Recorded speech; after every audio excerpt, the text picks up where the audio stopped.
Greetings, comic book fans. This is Blugoblin with my latest comic book review for this week of May 2010. 6 books to cover. 3 Marvel, 3 DC. Let's get started with the Marvel and end with the DC stuff. No Amazing Spider-Man books this week, but let's get started with the Avengers issue number 1. This is the beginning of the heroic age, where supposedly we're going back to basics, where the good guys always triumph. BS. Let's just see how long that concept lasts.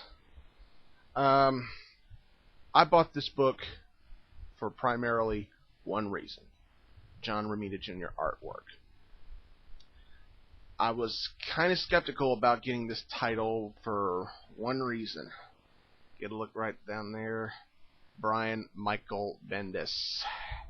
Because here lately, Bendis is either hit or miss with me.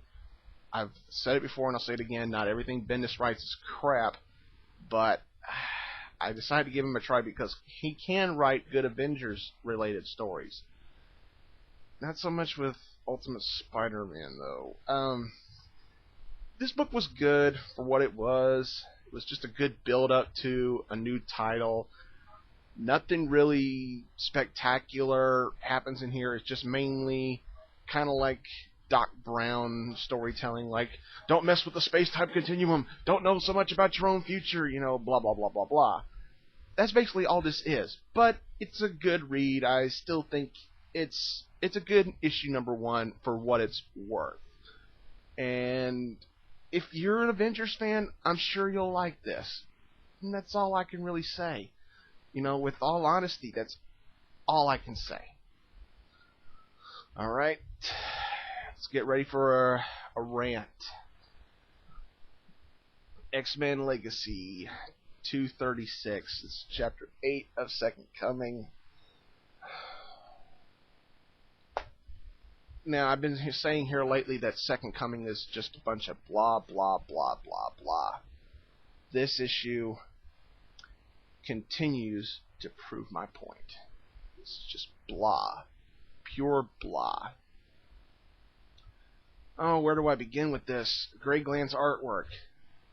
I keep saying his artwork's only good for poster art. This is a poster book with dialogue in it.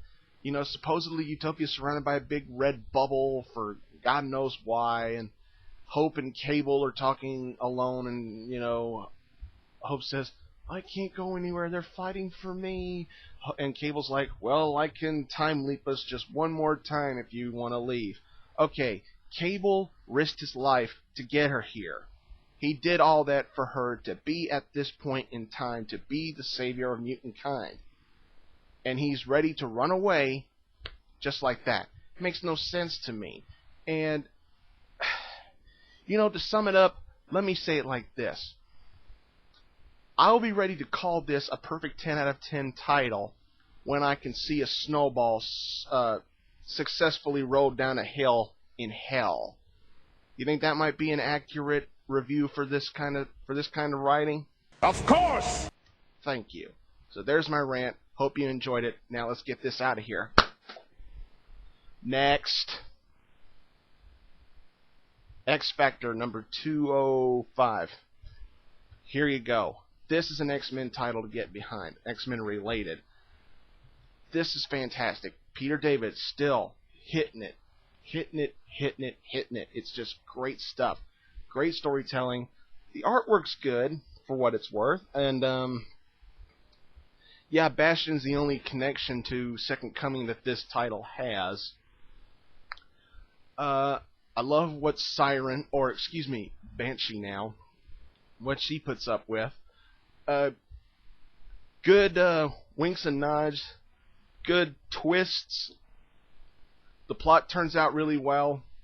It's not a cheap cop-out the way the story changes. It's good. It's simply refreshing. It's good. If you haven't been following XFactor here lately, I suggest you get started because XFactor is the best X book on the shelves.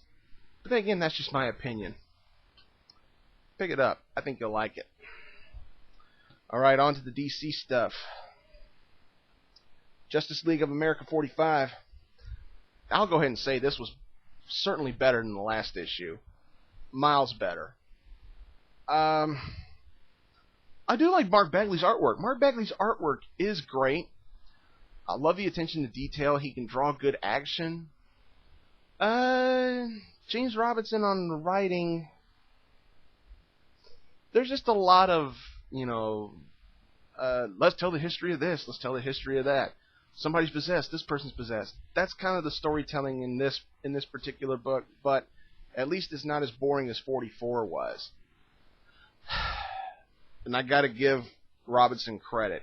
He ended this issue on a nice cliffhanger. Wow, I did not see that coming. Then again, it's not that kind of quality of a cliffhanger, but it's still a cliffhanger that probably will make you want the next issue. This is a good one. Then again, it's not the best book of the week. But all in all, if you're collecting Brightest Day, you won't be disappointed with that. At least I hope you won't be disappointed. Alright, next up, got another first one here. Legion of Superheroes, #1.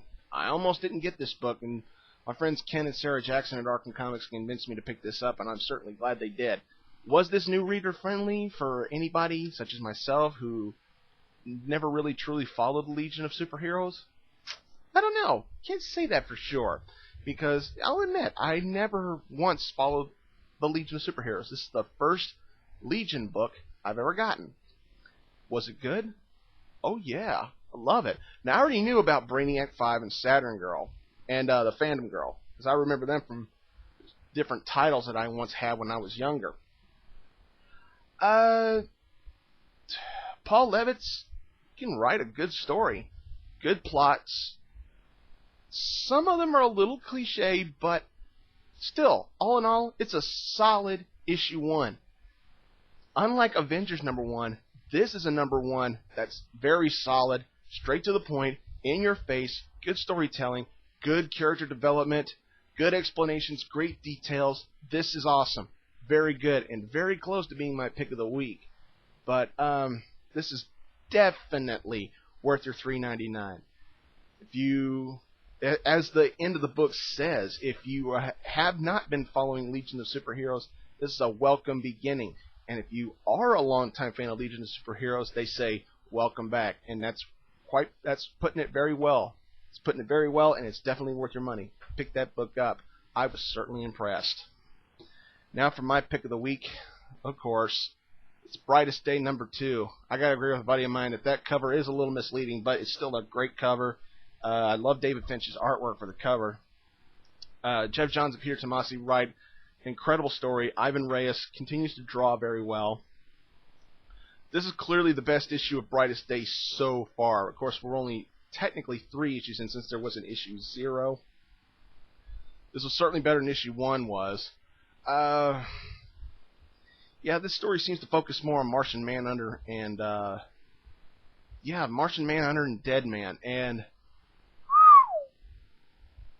cliffhanger at the end of this book.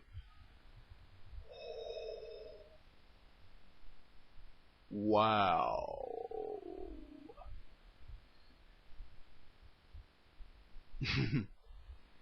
Damn. Really? I am ready to see the next issue of Brightest Day. Or, oh man, good. I love it. Great storytelling, especially the Martian Manhunter part. The Martian Manhunter part of the story was brilliant.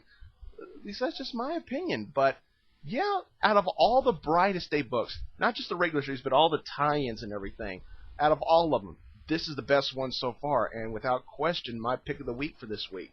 So pick that up, and it's only $2.99, so extra bonus. Okay, well, that's all I got for this week, everybody. Thanks again for watching. Don't forget to subscribe. Until next time, everyone, I'll see you later.